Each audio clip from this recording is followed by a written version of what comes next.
There was a research paper that came out of Harvard just recently that said on average our minds are lost in thought almost 47% of the time.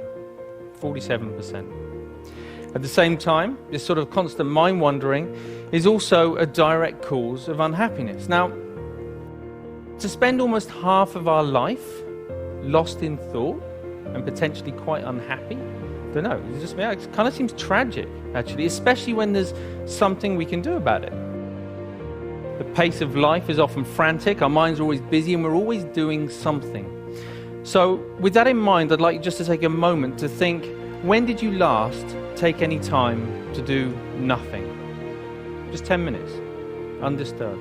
And when I say nothing, I do mean nothing. So that's no emailing, texting, no internet, no TV, no chatting, no eating, no reading, not even sitting there reminiscing about the past or planning for the future.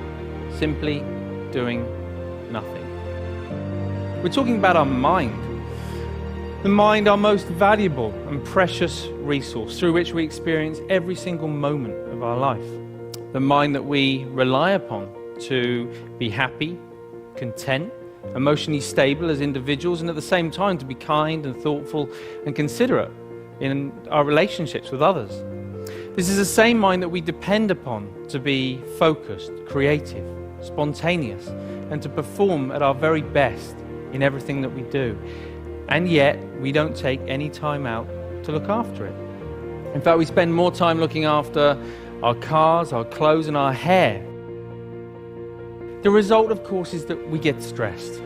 You know, the mind whizzes away like a washing machine going round and round, lots of difficult, confusing emotions.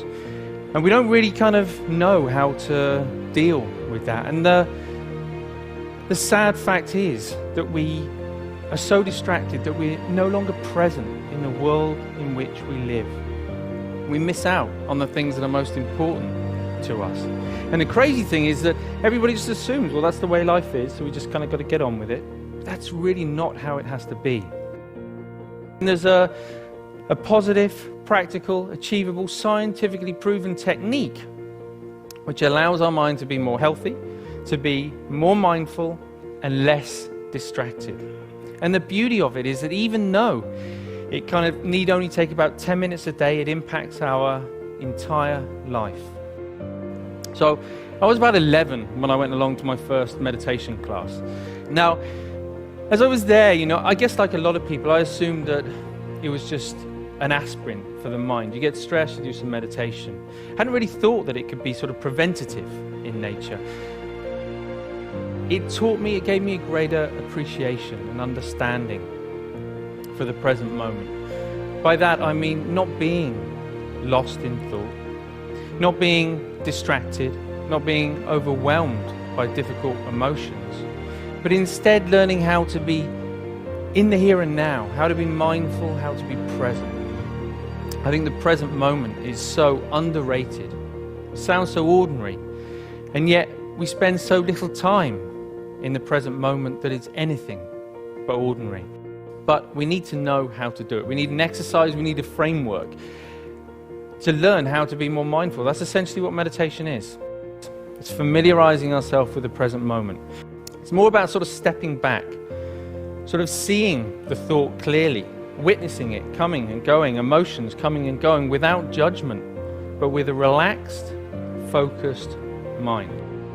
So we're looking for a balance of focused relaxation where we can allow thoughts to come and go without all the usual involvement. When you sit down and you watch the mind in this way, you might see many different patterns. You might find a mind that's really sort of restless and the whole time. You know, don't be surprised if you feel a bit agitated in your body when you sit down to do nothing and your mind feels like that.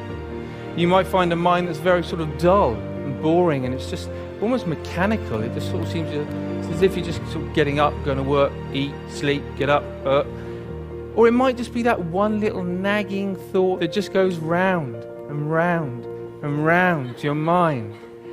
Whatever it is, meditation offers the opportunity, the potential to step back and to get a different perspective, to see that things aren't always as they appear. You know, we can't change every little thing that happens to us in life. But we can change the way that we experience it. That's the potential of meditation.